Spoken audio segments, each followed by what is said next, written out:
নমস্কার বন্ধুরা, তেল ছাড়া ব্রেকফাস্টে হোক বা রাতের ডিনারে, স্কুল কলেজ হোক বা টিফিনে যেখানে খুশি নিয়ে যেতে পারবেন এরকম স্বাস্থ্যকর একটি রেসিপি। আর এতটাই নরম তুলতুলে যে মুখে দিলেই মিলিয়ে যায়। মাত্র 5 মিনিটের মধ্যে তৈরি হয়ে যায় আর খেতে কিন্তু দারুণ। এটা বাদামের চাটনি হোক বা টমেটো চাটনির সঙ্গে খেতে দারুণ লাগে। এই রেসিপিটি বানানোর জন্য দেখুন, একটা বাটিতে নিয়ে নিচ্ছি আমি হাফ কাপ সুজি। এখানে আমি পরিমাণে কম বানাবো, তার জন্য হাফ কাপ নিয়েছি, আপনারা এখানে বেশিও নিতে পারেন। এবার হাফ কাপ সুজির মধ্যে আমি দিয়ে দিচ্ছি 2 টেবিল চামচ টক দই। তারপরে এর মধ্যে দিয়ে দেব হাফ বাটি জল।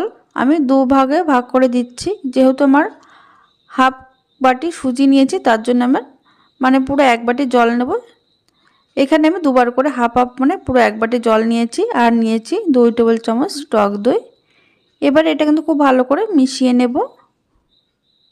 আর টক দইটা কিন্তু ফ্রিজ থেকে বের করে সঙ্গে সঙ্গে দেবেন না, রুম টেম্পারেচারে আসার পর কিন্তু এটা মেশাবেন। এবার এটা ঢাকা দিয়ে রেখে দেবো আমি 10 মিনিট। 10 মিনিট পর আমি ঢাকনাটা খুলে নিচ্ছি। দেখুন, এটা কিন্তু সুজিটা ফুলে কিন্তু অনেকটাই গাঢ় হয়ে গেছে। এবার সুজিটাকে আমি একটা মিক্সিং জারের মধ্যে দিয়ে দিচ্ছি। এটা একটা চটজলদি স্বাস্থ্যকর রেসিপি। বাচ্চাদের টিফিনে এটা আপনারা ঝটপটও বানিয়ে নিতে পারেন। এবার দেখুন, এর মধ্যে দিয়ে দিলাম হাফ টিস্পুন নুন আর দিয়ে দিলাম হাফ টিস্পুন চিনি। তারপরে দিয়ে দেব 1/4 চা চামচ বেকিং সোডা। এবার এটাকে মিক্সিতে কিন্তু খুব ভালো করে পেস্ট করে নিতে হবে।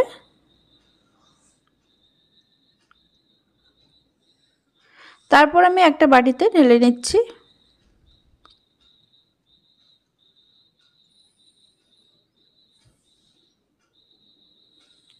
দেখুন, একটা স্মুথ ব্যাটার তৈরি হয়ে গেছে। এবার এগুলোকে তৈরি করার জন্য গ্যাসে একটা ফ্রাই প্যান বসিয়েছি। এগুলো কিন্তু ননস্টিকের তাওয়াতে বা ননস্টিকের কড়াইতে করতে কিন্তু সুবিধা হয়, এক ফোঁটা তেলও লাগে না। দেখুন, এক হাতা ব্যাটার দিয়ে দিলাম। তাওয়াটাকে খুব ভালো করে গরম করে তারপর একদম লোতে রাখার পর এটা দেওয়ার দেখুন কয়েক সেকেন্ডের মধ্যে কেমন জালিদার হতে শুরু করেছে। তবে কিন্তু এটা লো আঁচে রেখে দিতে হবে। লো আঁচে 1 মিনিট রেখে দিতে হবে। দেখুন, 1 মিনিট পর উপরটা যখন পুরোপুরি ড্রাই হয়ে যাবে, দেখুন কতটা ছিদ্রযুক্ত হয়েছে আর কতটা জালিদার। এটা কিন্তু একদম তৈরি হয়ে গেছে।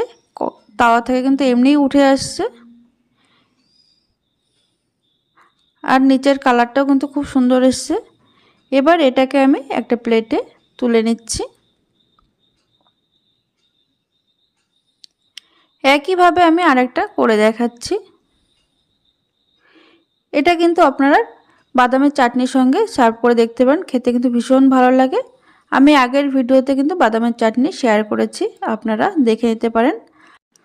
আর টমেটো চাটনির সঙ্গে যদি এটা সার্ভ করতে চান তাহলে টমেটো, একটা রসুন আর শুকনো লঙ্কা পুড়িয়ে তারপর ঠান্ডা হওয়ার পর খোসাটা ছাড়িয়ে মিক্সিতে ভালো করে পেস্ট করে নেবেন।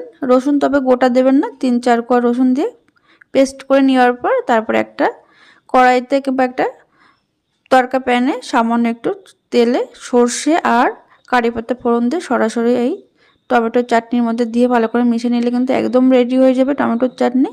দেখুন বন্ধুরা, হাফ কাপ সুজিতে আমার এখানে 7টা তৈরি হয়েছে।